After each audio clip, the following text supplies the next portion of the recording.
Hello everyone, in this video we will try to learn Elliott wave analysis. First of all, I must tell you that I am not a Elliott wave expert. I know the basics of Elliott waves and I try to use them whenever I can, but I am not an expert. But for the beginner level, I think I can present it to you in a decent way. Now, what Elliott wave analysis is that it tells us that every move in the market which is to the upside is a rally, is a uptrend, and everything which comes down is a correction, because this is in a bull market. And as we know that in a market such as Nifty or any index, we have seen that they always tend to go higher.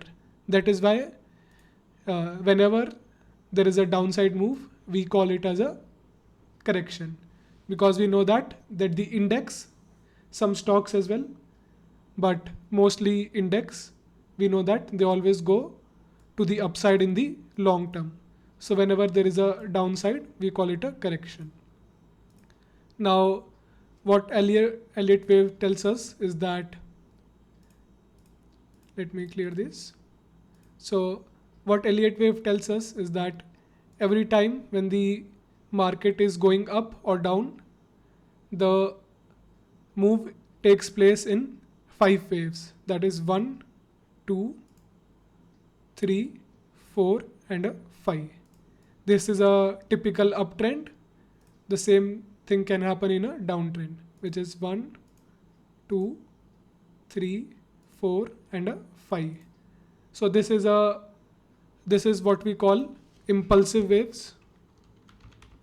Impulsive wave contains of 5 waves, that is 1, 2, 3, 4 and a 5. And after this 5 wave move up, we have a correction which is A, B and a C, which looks something like this: A, B and a C. And same in the downtrend, we'll have a B and a C. Now this yellow part is called the correction. This 1, 2, 3, 4 and 5 is the impulsive move, and A, B and C is the corrective move. Now what happens is that within each of this impulsive move, we can have further 5 waves, something like this. And in the 1 to 2 move, which is a corrective move, we'll have a B and a C move, something like this. And then again in 1, 2, 3, 4 and 5, we can have another impulsive move.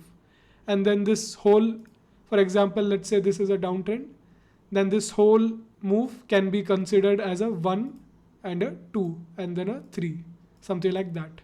So within each move, we can have further subdivisions. Now we have to talk about the 3 rules of Elliott wave, which I'll go through right now. Now let's draw an impulsive move. This is an impulse that consists of 5 wave move to the upside or the downside. This is an impulsive wave.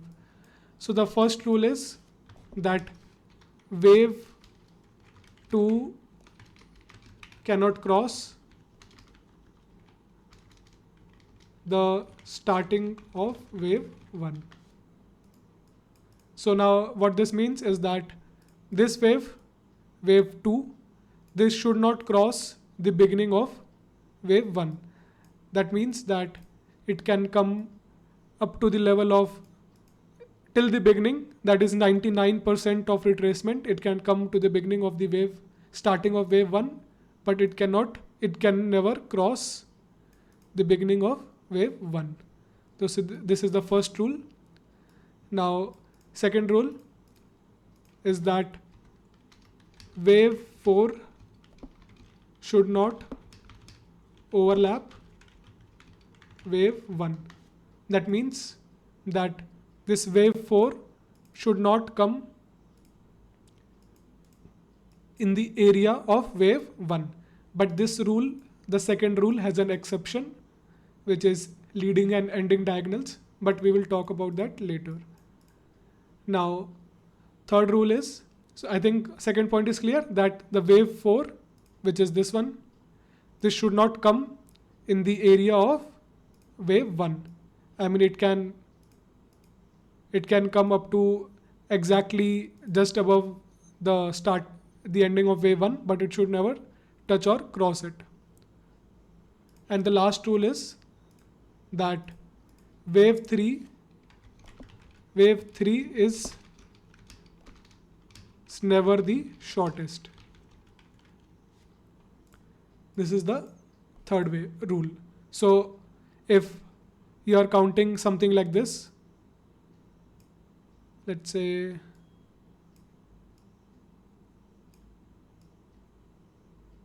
if you have a counting which looks something like this is a wrong counting, because in this case wave 3 is the shortest. So it is shorter than wave 1 and it is shorter than wave 5. So this is a wrong counting. In Elliott wave, wave 3 cannot be the shortest. It has to be either wave 1 or wave 5. So I think the three basic rules of Elliott wave is clear to everyone. Now we will look at leading diagonals and ending diagonals, which are exception to rule number 2, in which wave 4 overlaps wave 1. Now first we will talk about leading diagonal, and then we will talk about ending diagonal. So now let's say we have a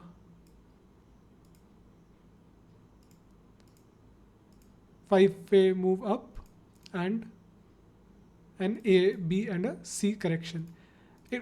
In the next video, we will talk about corrections. For now, we are only focusing on the impulsive moves and the basics. Same, we'll draw one more chart and followed by a correction.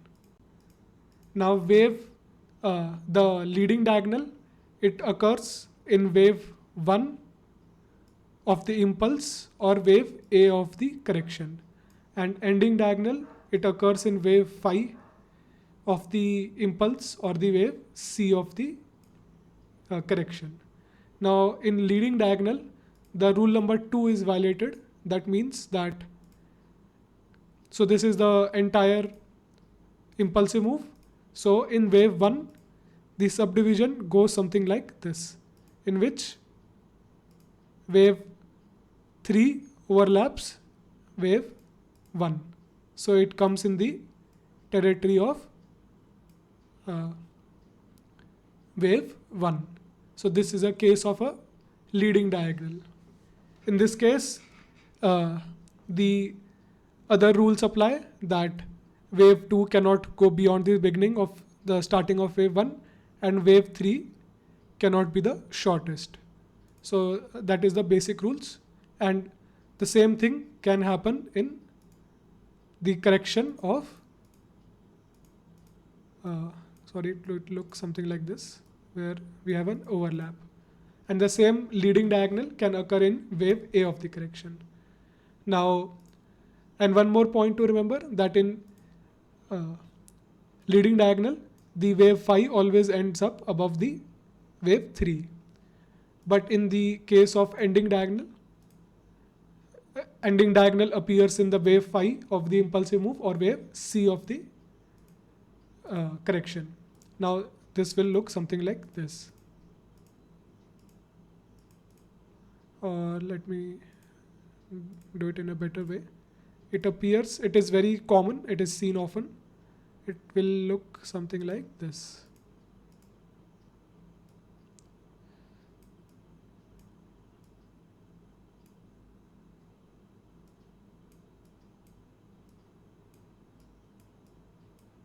Usually in this leading or ending diagonals, we can see some divergence in the indicators.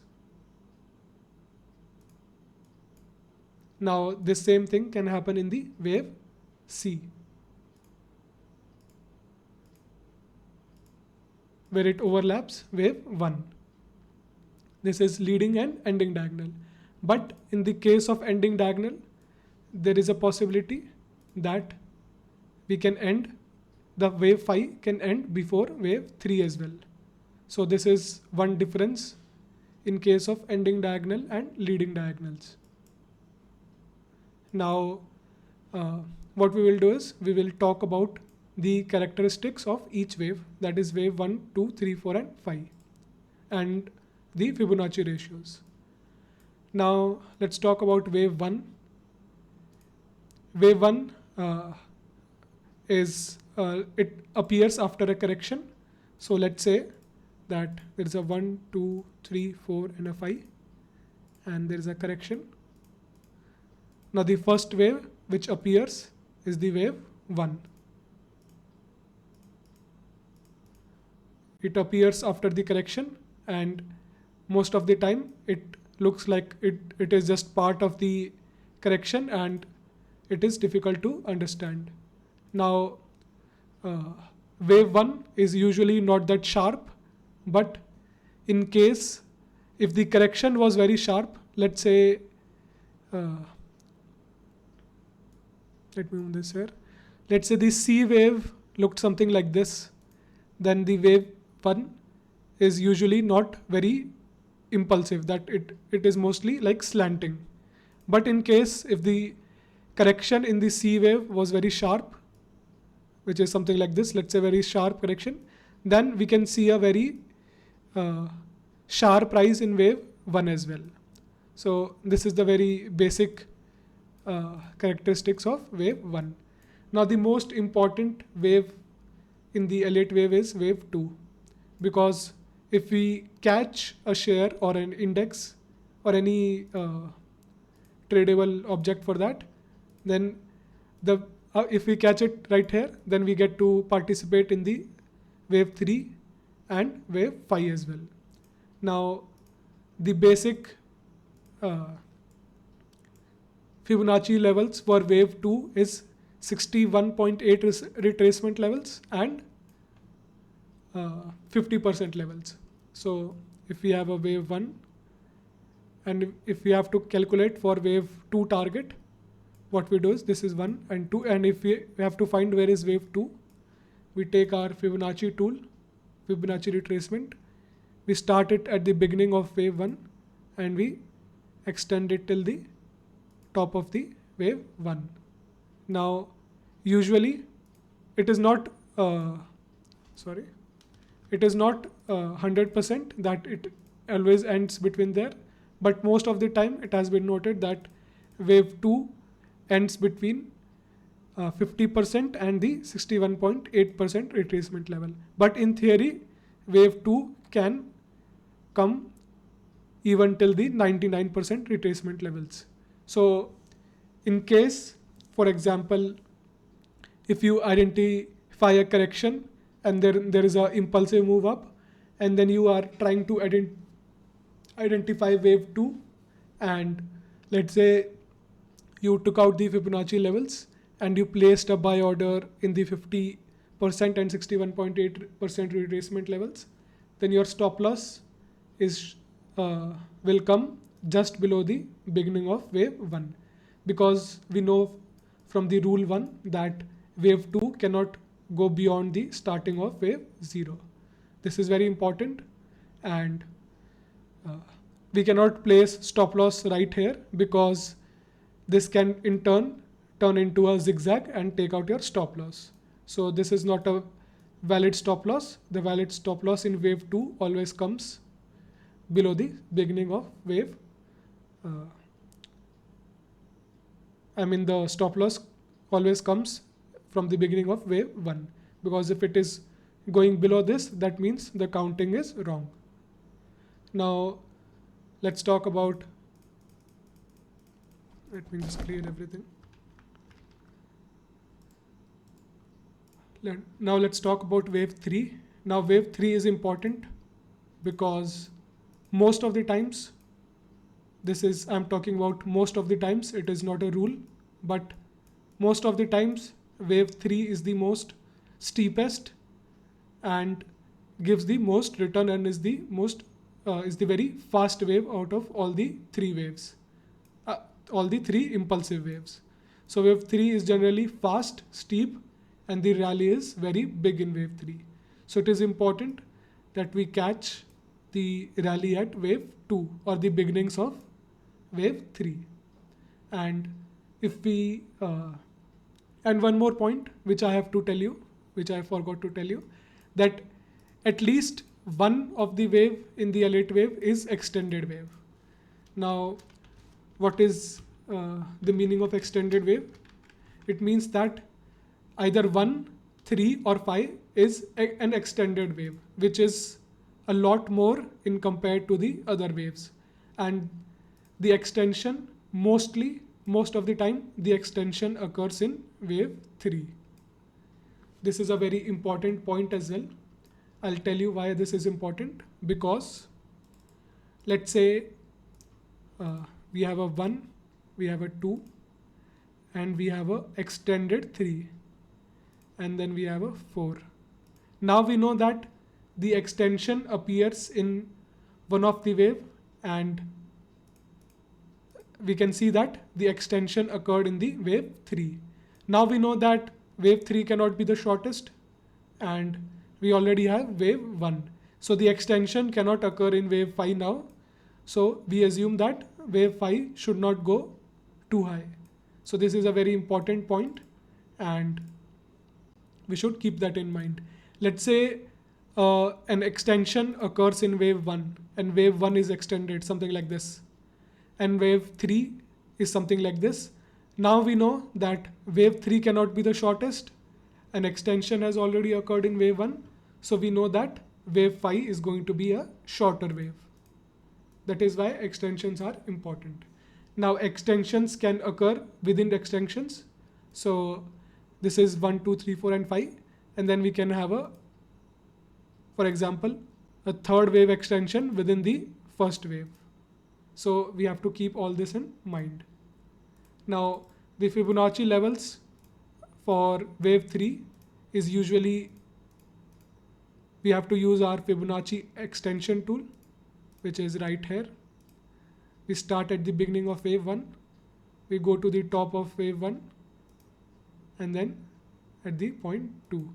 Now wave 3 is generally located somewhere near the 1.618 retracement levels. This is a typical place for wave 3 to end, but it can sometimes be seen even going to it can be seen even going to 2.618 levels on the Fibonacci extension. It can be something like this. Now wave 4, there is a correlation. One more point we have to notice: the correlation between wave 2 and wave 4. So there is usually a correlation between wave 2 and wave 4. Now what is that? Now we know that we saw that wave 2 generally corrects between 50% and 61.8% levels. So if there is a correction which is going to 60% levels of the initial move, then wave 4 is usually only 38.2% or 23.6%. The wave 3 ends in this area. This is not a rule. It can come down lower as well. But what we see, if there is a deep correction that it goes below 50% level, then in wave 4 we see that we mostly stay above the 38.2 level. And the opposite can happen as well. That, let me clear all this. Now let's say that wave 2 only retraced till 38.2% level. Let's say there was a small correction in wave 2. Then we should assume that wave 4 can come up to the 50% levels or even 61.8% levels. So this is a correlation between wave 3 and wave 4. But usually it is seen that we have 50 to 60% correction in wave 2, and wave 4 is usually a smaller correction. And then at the end of the rally, we have wave 5, which can have a ending diagonal, as we know. So this is wave 5. Now, as I have told already, in the case of extension, now one more thing about wave 5 is that, let's say we have a wave 1 and a wave 2 and wave 3 and a wave 4, and if we use our Fibonacci extension levels, and if we see that wave 3 has only gone up approximately just above the 100% of wave 1, and wave 3 is not extended, then we can assume that wave 5 is going to be extended, because we know that at least one of the wave in the 5 wave move up is an extended wave. So if there is no extension in wave 1, there is no extension in wave 3, then we can assume that there can be a extension in the wave 5. And in the other way, if there is a extension in wave 3, then we can assume that wave 5 is going to be a smaller wave. So I think everything is clear for this video. In the next video, which is going to be even more important than this video, we will talk about corrections. In this video, we talked about the basics of Elliott wave. And as I said earlier, I'm not an expert in Elliott wave, but I tried to explain it to you the best I can. Now, the simple rule is that we talked about the 3 rules, that wave 2 cannot go below the beginning of wave 1. This is wrong. Wave 4 never comes in the area of wave 1 except in leading diagonals or ending diagonals. Leading diagonals appear in wave 1 and ending diagonals appear in wave 5, in which wave 3 can overlap wave 1. And the last rule was that the wave 3 can never be the shortest, which applies in the ending and leading diagonals as well. And then we talked about the extension, that usually extension appears in wave 3, but it can happen in wave 3 or wave 5 as well. But the rule applies that wave 3 cannot be the shortest. We talked about wave 2, which is usually 50 to 61.8% retracement level. Then we talked about the correlation between wave 2 and wave 4, that if wave 2 is going deeper, around 60%, then we expect wave 4 to be a shallow, that is, it doesn't go that deep. And reverse, that if wave 2 was smaller, then we can expect wave 4 to go a little deeper. So I think the basics of impulsive moves are clear. Okay, and one more thing. This is a very rare scenario, but in some cases, wave 5 can be truncated. That means that wave 5 can end below wave 3. But we usually don't see this. This is like very rare. We can see like this like 5% of the times. So we are not going to talk about this, but for the information, for the theory purposes, I am letting you know that in some cases, wave 5 can end up below wave 3. This is what we call a truncation. Now, I have a Nifty chart right here. Now, if you try to look at the move which is starting from right here, I think it is easier to understand that this can be wave 1, 2, 3, 4 and a